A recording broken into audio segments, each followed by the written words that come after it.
Hey, what's up, everybody? I want to welcome you to another episode of the Dreamerspro Daily Recap, where we give you a recap of all of the hot topics that we covered that day. You can catch them in their long format and also catch it fully streaming for free on Apple Podcasts.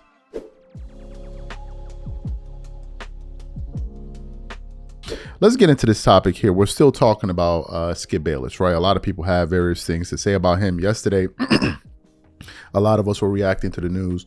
A former NFL, I think, Hall of Famer, ESPN FS1 analyst, Chris Carter, essentially coming out and describing some of the contentious moments he had with Skip Bayless when he was on the set with him on First Take, how he basically told him during a commercial break, if you ever disrespect me like that again, I'm going to knock you upside the head, right? A lot of people reacted to that. A lot of people have been reacting to the news of Skip Bayless being let go by FS1 after 8 years at the network. And what has surprised me in all of this are some of Skip's contemporaries, some of the people that have been on television, that have worked in sports media. A lot of them have been coming out talking about Skip, and they haven't been saying really positive things, right? Which kind of speaks to Skip's reputation. If you think of people like Dan Le Batard, Marcellus Wiley, Chris Carter, and a range of others, a lot of people have not come to the defense of Skip Bayless. So what happened yesterday, I came across a segment from Jason Whitlock's channel where they were talking about this very thing. So when I initially clicked on the show, I was expecting to hear, Jason Whitlock, basically delve into what happened at FS1 with Skip being fired and, the news surrounding that. But things played out a little bit differently. In fact, when he presented the question to the audience, or the topic to the audience, it was his regular guest, Steve Kim, that actually came on and started talking about it. And as he was talking about Skip, he brought up a lot of interesting points, and Jason Whitlock came in towards the tail end to kind of give his thoughts and opinions on that. And I thought they had a pretty insightful breakdown of the Skip Bayless situation there. So what we would like to do now is we'd like to play exactly what Steve Kim and Jason Whitlock had to say about Skip Bayless, leaving FS1, and his refusal, right? His refusal to really work things out with the network in terms of having a farewell speech, and his anger towards FS1 for the friction that existed between himself and Shannon Sharpe. Take a listen to what they had to say here. Before I let you go, I want to get your thoughts on, Skip Bayless. His final day on Undisputed was last Friday. Steve, he did not say a farewell on air. He did not address his departure on air. My understanding is that the executives and the people at Fox wanted him to address his departure on air.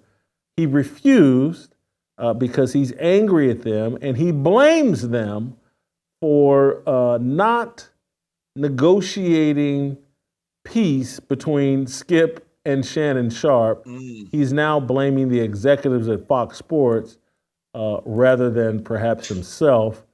And so he wouldn't address his departure on air. He put out a tweet shortly after leaving the air saying that, that was his final day and he's on to bigger and better things. Two questions here. Do you like the way he exited? And is Skip Bayless's television career over? Skip Bayless is a Sinatra. He's going to do it his way. So in that sense, I guess I respect it. But let's go back to what you said. He should not be blaming the executives for not brokering peace with Shannon Sharpe. Here's what he should have done if he really cherished that relationship and he understood that there was a certain chemistry that they developed. How about just treating your partner better to a point where he does not want to walk off? Some of those exchanges, especially the one where he said, "You're not Tom Brady," and put your glasses back on. Skip caused this. He's the one that caused the divorce. He's the one that had Shannon Sharpe venturing and looking at other options. And looks like Shannon Sharpe has done pretty doggone good for himself. So that right there, I completely disagree with Skip. That you caused this issue. You should have been a little bit more respectful towards your partner, because that show was a partnership. Let's get that correct.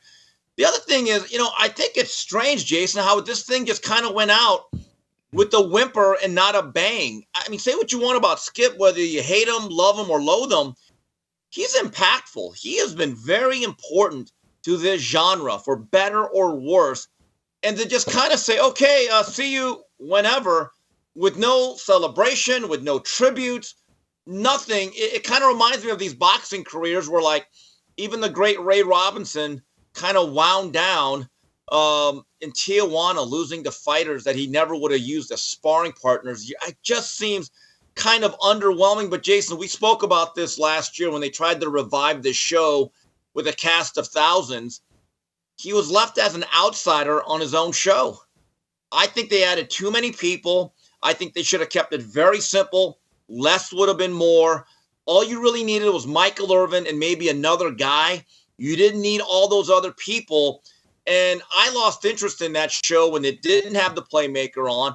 And I saw segments where he's just a guy sitting out in right field doing nothing for 20 minutes at a time. It didn't even feel like his own show. But I go back to what I said. This was something that he caused because of the way he treated his partner. And do I think his television career is over? In terms of being with a major traditional broadcast network, yes. But as we've seen, traditional media now is taking a backseat to independent media. But as you've seen by his YouTube numbers, that may not be his core audience. Yeah, listen, you said is impactful. I would say was impactful. Okay. And I would say that his impact was, hey, I'm at ESPN, and virtually anybody that's on ESPN during that time frame was impactful, particularly back when it wasn't for any and everybody, when before Mina Kimes, before Sarah Spain, before Pablo Torre and Bomani Jones and just any and everybody, regardless of level of accomplishment. Yeah, right. but it's just like there used to be like, oh, well, Tony Kornheiser and Mike Wilbon, they were such accomplished journalists that they're on ESPN's platform, blah, blah, blah. Skip Bayless, early adopter. And it's like, it said something significant about it. He's so good and so impactful, he's on ESPN. Next thing you know, every Tom, Dick, and Harry is on ESPN. And, oh, this person has a blog, or this person once wrote an article for some organization we have no idea, blah, blah, is now on ESPN. They're just blah, blah, blah, blah, blah, blah, blah. And so once that got diluted, and now people are having to stand on their own 2 feet. So to me, Skip struck while the fire was hot, and he rode that wave from being an early adopter and someone that got identified early. But Skip has never been a skilled or talented or even likable broadcaster or anyone that's really all that provocative beyond the fact his willingness to take on LeBron James, someone who got identified as, hey, don't criticize this person. And he took him on at a time when LeBron was actually far easier to defend than he is now. So you heard what they had to say there. Look, I think Steve Kim summed it up perfectly.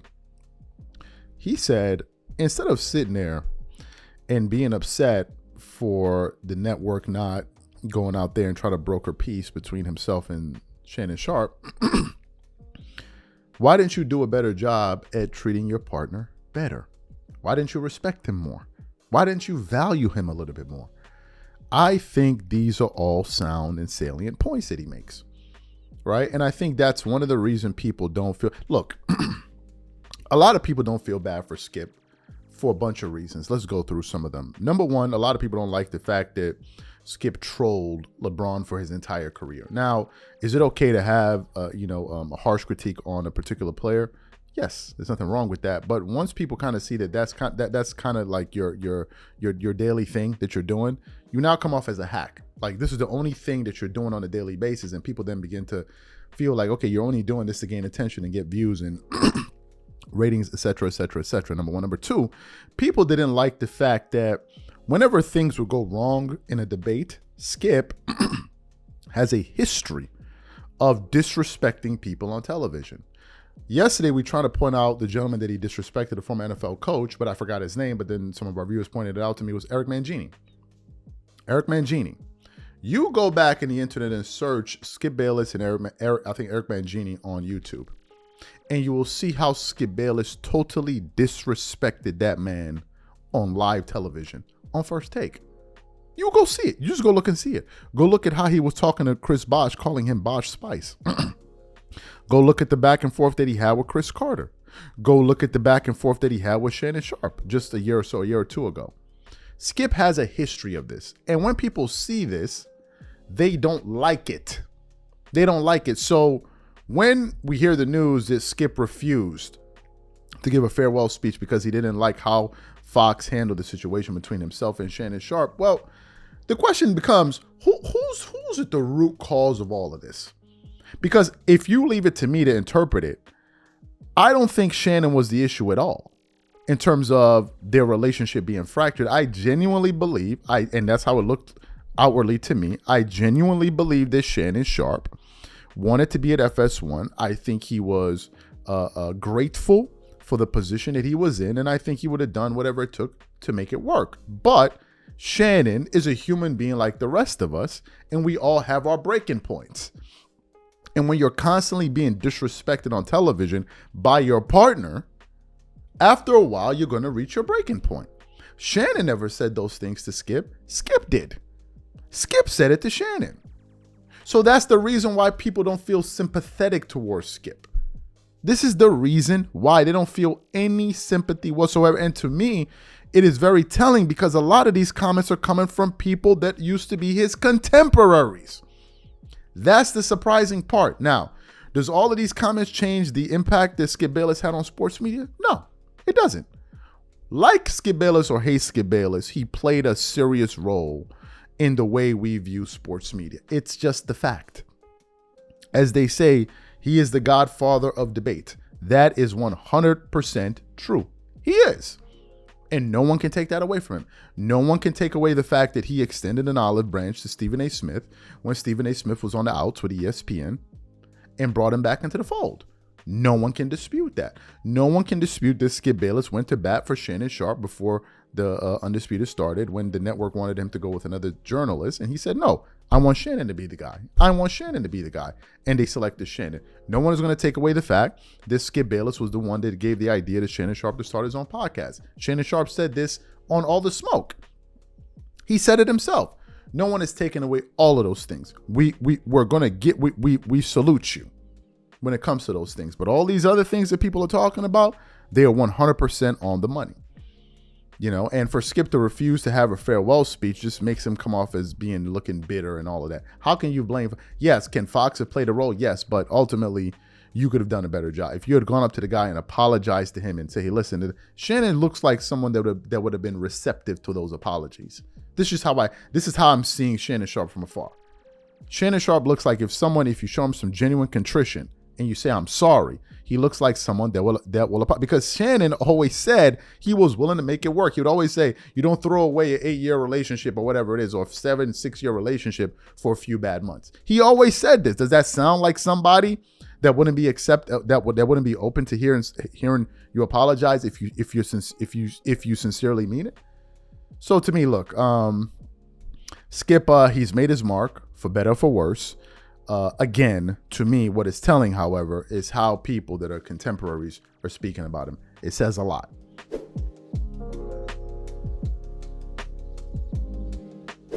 As you guys know, it's official. Skip Bayless is no longer at FS1. And now we are waiting to see, number one, who's going to be his replacement on the show. I don't know if you guys are aware, but the show is going to be off air for the remainder of this week. And I think they're going to come back next week. So that's the first thing. So we're waiting to see who they're going to replace him with. And also some people may be interested to see where Skip lands at the end of all of this. But in the midst of the news of him leaving or being fired from FS1, a lot of people in sports media have been weighing in. Stephen A. Smith, Marcellus Wiley, Jason Whitlock, Steve King, Dan Lebitard, people in the independent space, a plethora of Chris Carter just recently yesterday. He weighed in on it. He weighed in on it as well, weighed in on Skip Bayless as well. But one person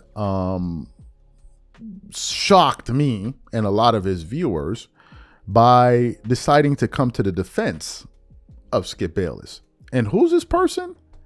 This person is one Nick Wright. Yes, you heard me. Nick Wright. Yesterday, Nick Wright published a show on his channel that was centered on Skip Bayless leaving FS1. So I was like, okay, let me hear what Nick Wright has to say about this. So I click on the show. And as I click on the video, Nick Wright starts off the show talking about, I've been getting a lot of flack from my audience members who are LeBron fans who are upset with me for coming to the defense of Skip Bayless. And I was like, wait. Nick Wright, who's like a LeBron James fanatic, is out here defending Skip Bayless, who was the biggest LeBron James troll for the past 20 years, quite literally, to the point where his own viewers and supporters are upset with him for coming to the defense of Skip Bayless. And I was like, man, this is absolutely classic material. So what we would like to do now, we would like to play exactly what Nick Wright had to say in defense of Skip Bayless, and at the same time calling out some of his LeBron supporters for their aggressive comments or attacks towards Skip Bayless. So we're going to play that for you now, and then we're going to come back and react to what Nick Wright had to say. Take a listen to that there. First, I want to talk about Skip, because I sent out this tweet right after Skip announced that it was his final show. And I wrote a truly legendary run. Very few people in any industry can say they helped create and define an entire genre. Skip did that. Salute and good luck in whatever he does moving forward. And this was met, not surprisingly, with a lot of, anger or angst from a lot of folks, mostly LeBron James fans or supporters, saying, how can you say this? How can you feel this way? And so I want to explain that, and then I want to talk about Skip. So the reason I say that and feel that way is because I don't actually care that I think Skip was dead wrong for a decade about LeBron. I don't. That's not like, people are entitled to their own sports opinions.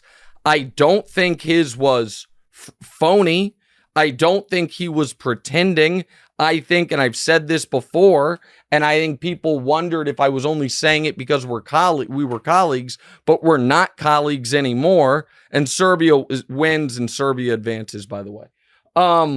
That I think Skip could pass a lie detector test on those takes. I think he truly believed it. I think they were bad takes. I think he was wrong about it.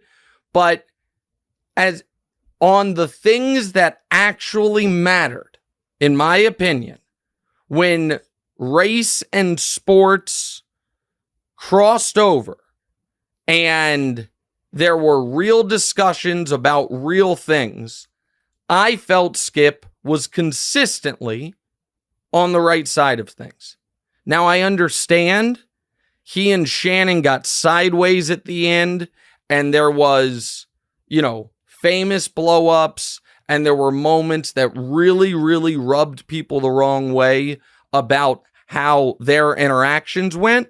And I know some people ascribed some of that to malice or to there being a real racial component there.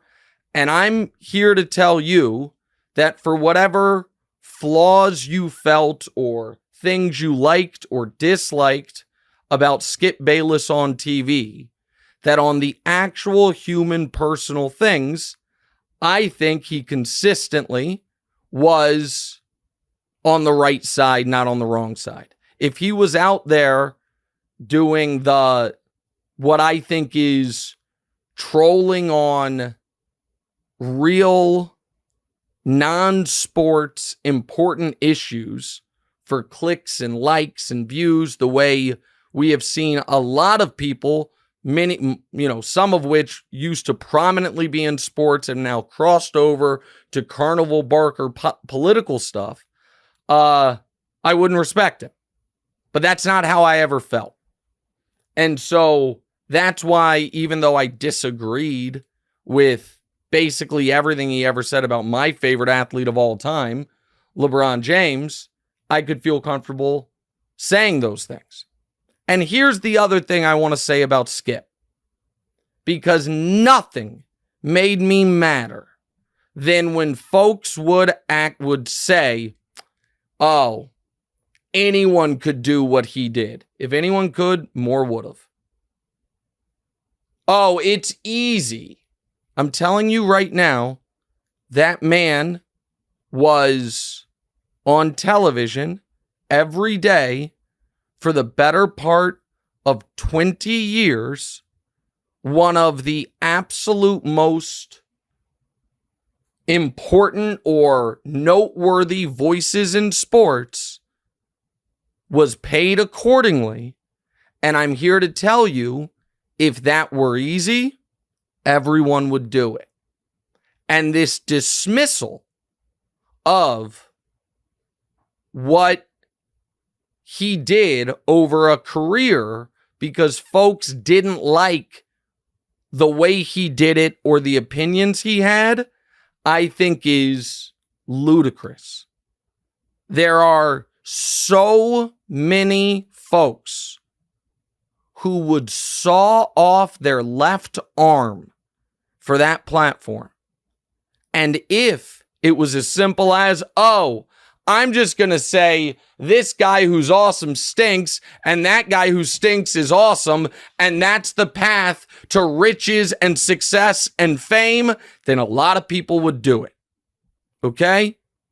And so it is not the style that I try to emulate.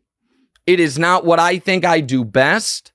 And I'm not even here to say, make a moral judgment on whether it's good or bad or indifferent. What I do know is it is something that for the better part of 20 years, the audience responded to, felt passionate about, and he was at near the top of the sports fan conversation until basically the last year. And that's also why, on a personal level, I'm bummed that he didn't do a victory lap. So you heard what Nick Wright had to say. What are my thoughts? First of all, I got to say I'm very, very surprised to hear Nick say that. I'm very, very surprised because Nick Wright is a LeBron James supporter, a big LeBron James supporter. And one would think that a person like Nick Wright wouldn't like the sort of things that Skip Bayless did on a daily basis. One would think so. I know certainly LeBron fans are not a fan of Skip Bayless. As a matter of fact, they trying to call me the black Skip Bayless for some of the stuff that they describe as hate towards LeBron James that we say on this channel here. So for Nick Wright to do that, I was surprised by that. That was the last person I would have thought that would have came to the defense of Skip. But look, Nick brought up some valid points. Whether you like Skip Bayless or hate him, he had an impact in sports media. He just did. And he had an impact for the last 20 years. And he's been a part of some of the biggest shows in sports media. First Take is the number one show, especially in that time slot. And First Take grew into something that turned into like a cultural phenomenon. It went from being a sports show where folks would come on there and debate sports on a daily basis to being kind of like an intersecting point, an intersection between sports, and culture. Like, you would have musicians come on there. You would have comedians come on there. I remember having people like Nelly, Kevin Hart, former athletes, movie stars, and the list goes on and on and on of people coming on ESPN First Take to debate Skip Bayless and talk sports. I mean, it was an impactful show, period. And Skip played a role in that. They experienced that success during the period of Skip. Now, whether or not people came on there to argue against Skip and say, hey, man, why are you such a LeBron hater and all of those different things is another thing. But that show has also had some memorable moments of sports. You remember the Richard Sherman thing that they had on there and so many other moments that I'm sure many of you guys remember to this day. So Skip played a role. But I think that the negative impact Skip has had, and listening to some of his contemporaries talk about him, is they feel like he destroys sports media. If you listen to people like Dan Le Batard, that's what he told Stephen A. Smith. He said he believes like people like him and Skip Bayless destroy sports media because now they turn sports media into just one big shouting match where if you guys are not hollering and screaming at each other, we're not talking sports. If you people are not saying things that are crossing the line, we're not talking sports. And some people don't like that. Some people don't like that. Some people also don't like the fact that they feel like Skip exploited LeBron for his career. I mean, throughout his entire career by basically making him his punching bag on a daily basis for 20 years. There are a contingency of people out there that feel this way. And to a certain extent, I can understand them. I can absolutely understand them. There are people out there that also feel, and people like Stephen A. Smith have pushed back on this notion, but there are people out there that also feel that Skip didn't believe 100% of the things that he said when it came to Tim Tebow or him being so critical of LeBron James. Personally, I think he believed it. I do think he believed it. Now, do I think there were moments in time where Skip saw an opportunity to just poke fun and kind of act like as if it's a big deal? Sure, like when LeBron came out and was drinking wine on the sideline, or when him and Russell Westbrook on opposite ends are like, these are frivolous conversations to have. What is LeBron trying to say there? What is like, these are just frivolous conversations, right? But by and large, I think he meant I think he meant a lot of the stuff that he said, right? But to me, it seems like Skip ended up being this kind of polarizing figure in sports media, and that's crazy for that to kind of be his legacy, and to have people like Nick Wright, who are LeBron guys, to come out here and defend him is quite surprising. So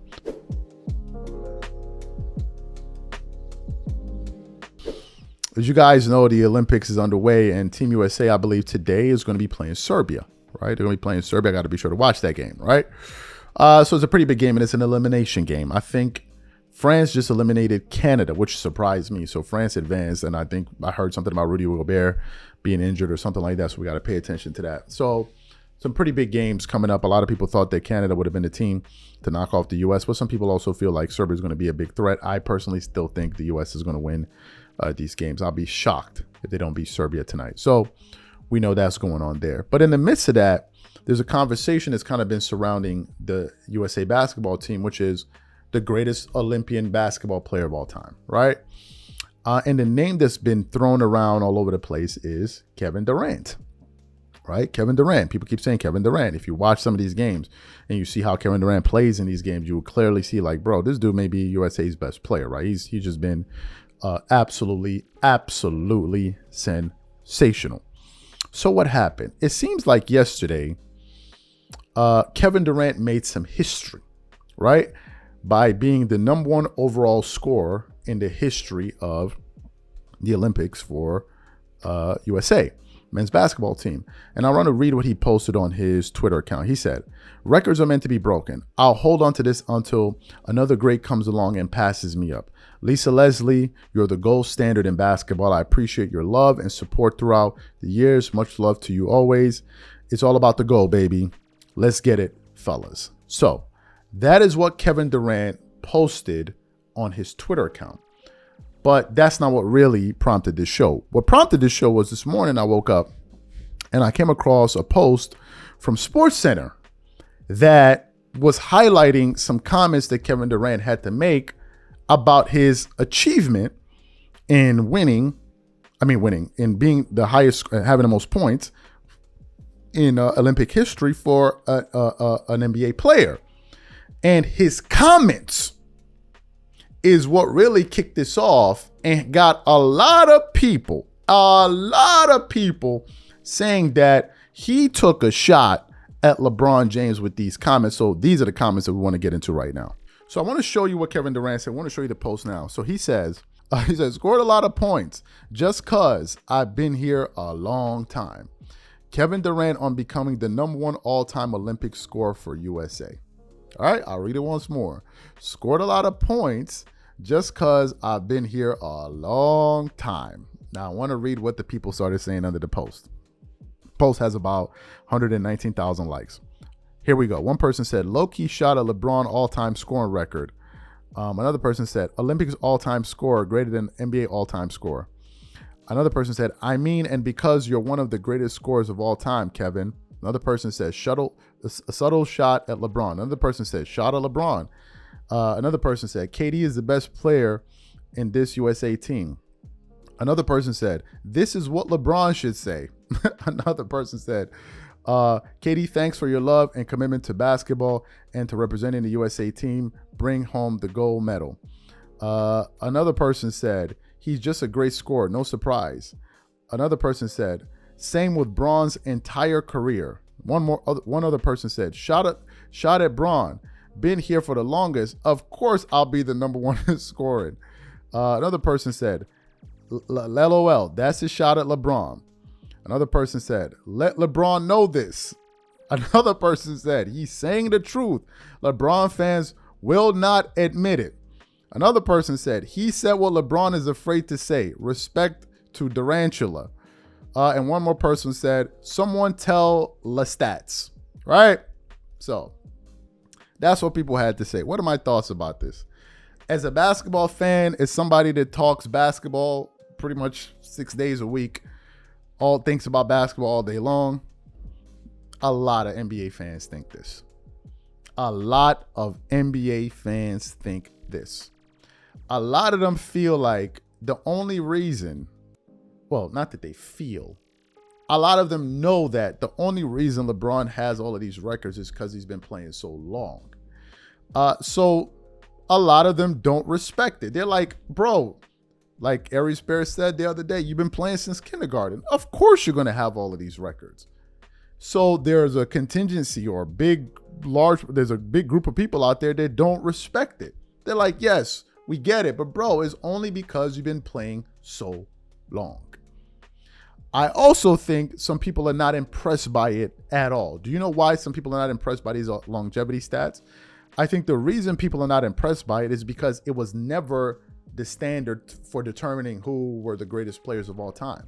It only became a thing when LeBron started doing it and LeBron supporters started pushing it, like Gilbert Arenas and all of these guys started to try to make it a thing. Well, he's been playing for a long time. He's been playing for a long time. He's still writing the book. He's still writing the book. He's still writing the book. That's one of the reasons Gilbert Arenas says LeBron is ahead of Kobe. He said because LeBron is still playing. He's still playing. He's still playing. But I'm like, yeah, but Jordan stopped playing over 20-something years ago. So if he's still playing, then you should have Jordan behind LeBron because LeBron is still playing. So what new information are you waiting to see? How many more stats he compiles? He's not going to catch Jordan in rings. So what are you saying here? Why are you afraid to say Kobe's better than LeBron and it has nothing to do with no damn longevity stats? And then he'll on the one hand say, we don't evaluate great players with stats. And it'll be like, okay, so great. So what do you have Kobe and LeBron? He was like, well, I have LeBron because of the longevity. But it's like, but I thought you don't care about the stats. It's like, but it sounds like you're only making excuses for LeBron to be ahead or be high up on the list, right? So you have that. But the point I'm making is a lot of NBA fans don't care about these longevity stats. They don't care. They're looking at your accomplishments and what you're able to accomplish under a reasonable amount of time throughout your prime. And the fact is, if you look at a guy like Jordan, he didn't need all this time. He didn't need it. Go check and see how soon Jordan got to 30,000 points. It was ridiculous. It was absolutely ridiculous how early Jordan got to 30 with not playing a year and basically a half of NBA basketball and going to college. I'll break it to some of the LeBron fans. The reason why Jordan fans don't respect you guys with this longevity argument is because they know that if Jordan decided to skip college and go into the NBA at an earlier age even if he had a growth curve where he had to grow a little bit, eventually after a year or two, he would have hit Jordan, who Jordan is. He became college coming out of college, but instead he would have been in the NBA, and he didn't miss any time, and he cared about playing for 20 years. Do you know what Jordan's stats would look like with 20 seasons of basketball? Do y'all know what Michael Jordan's stats would have looked like with 20 years of basketball? He would have hit 40,000 years before LeBron. Years. Some people are like, well, how do you know that? Because he has the highest scoring average in the history of the NBA, even higher than Wilt Chamberlain. Yes, Michael Jordan does. He has the highest scoring average than LeBron, than Wilt Chamberlain. LeBron's scoring average is about 27 a game. Jordan is about 30.5. Do the math. Multiply the numbers over the games, over the years. He would be in another universe. So Jordan fans don't take you guys seriously. They view you guys as a gimmick. They view this argument as a weak argument, as a last straw argument. It's like we have nothing else to say. Let's try to throw this at them. That's why they don't respect you. I'm giving you the real. Jordan fans don't respect LeBron fans when it comes to this, because they're like, you're trying to use longevity because in their primes you couldn't touch them, and that's why they don't respect you. So longevity means nothing. Because not that it means nothing, it means nothing to the extent you guys are trying to make it. Y'all trying to make like longevity stats more important than accomplishments and stats that actually matter. If you're playing basketball and you're scoring points or your team is losing, you're not winning championships, you're not going to the championship and none of that, then like, bro, you're just compiling statistics. We don't care. So to me, man, I think that's really how that all boils down. But for Kevin Durant to say it, he said the obvious. We all know this. We all know this.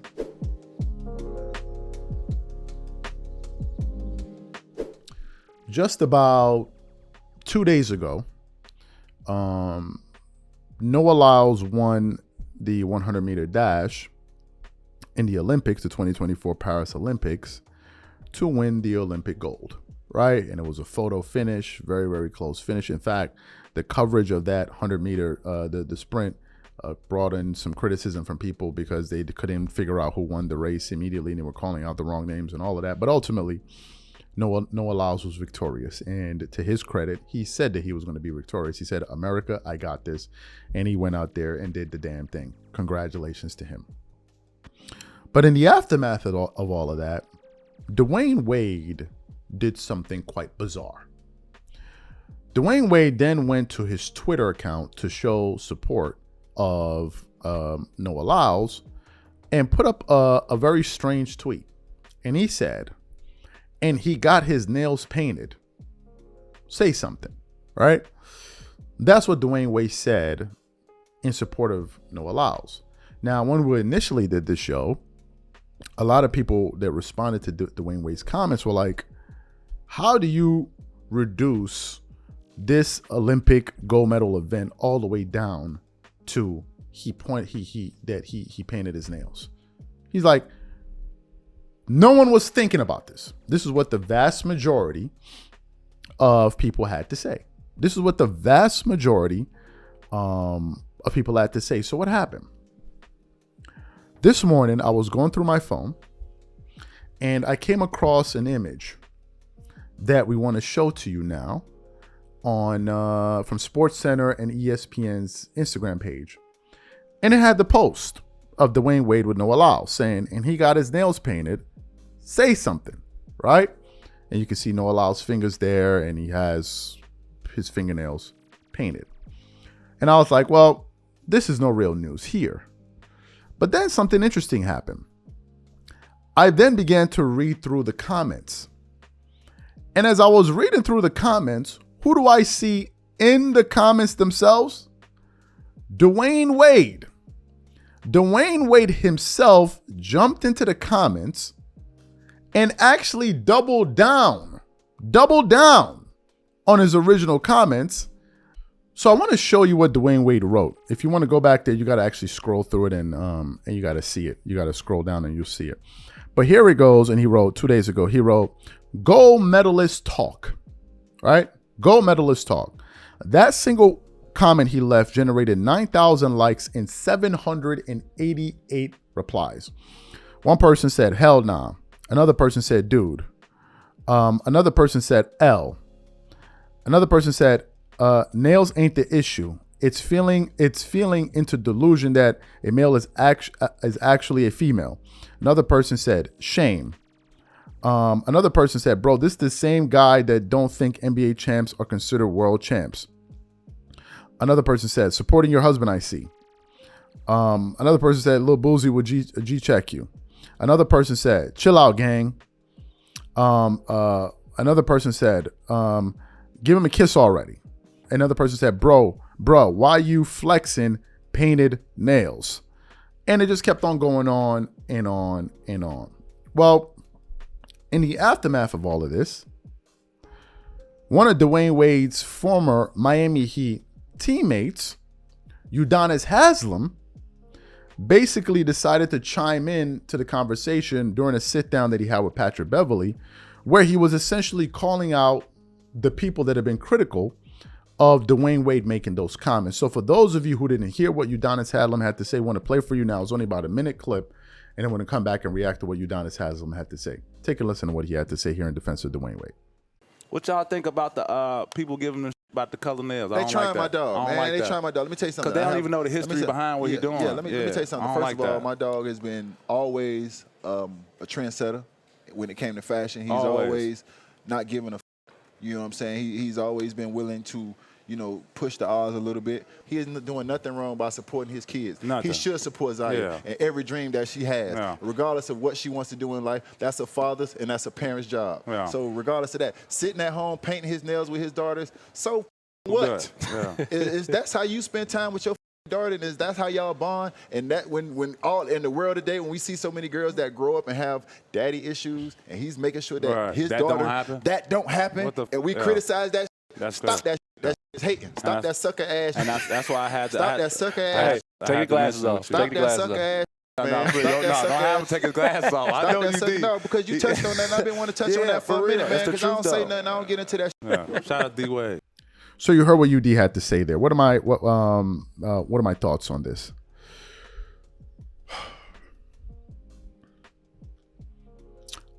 Again, I am unsure. I'm unsure about what's going on here.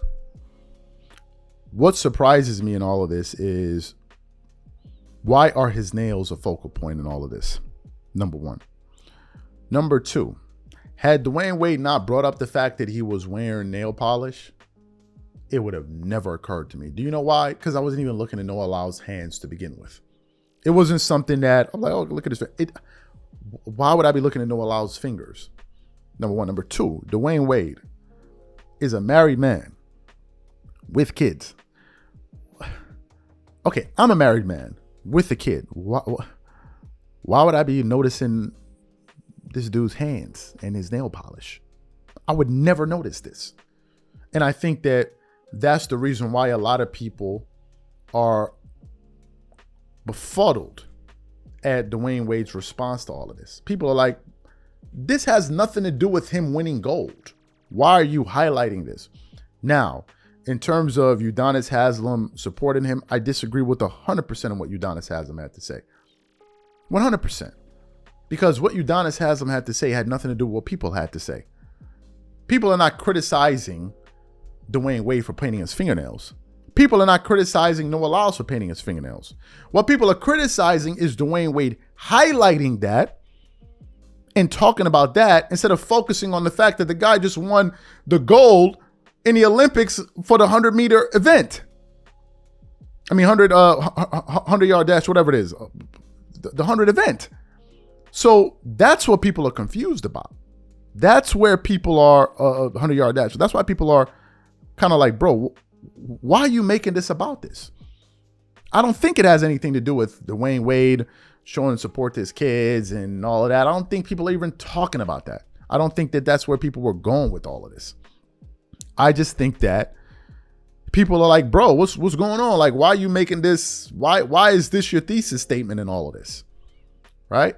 Now, to me, I think that Dwayne Wade must have felt a certain way about it to comment on it. whenever we comment on things like this, it means that it's something that's festering in the back of our minds, and we want to kind of stick it to people and be like, I told you, or you're wrong, or this. Like you want to reemphasize your position on a particular issue. I do it all the time on the channel. We'll say things, people disagree with me, and I'll post one post, but to the point where people be like, Charles, okay, bro, Charles, we got it, we get it, we understand, we get it, right? People be flaming me up in the comment, which is cool. So it's a human thing, but you know, Dwayne Wade saying that, and people coming out there, if you're gonna go out there and say that, better believe there's gonna be some pushback. My general takeaway from all of this is, like, what are we doing? Like, what are we talking about right now? Like, how is that even a thing? Why is your attention on that?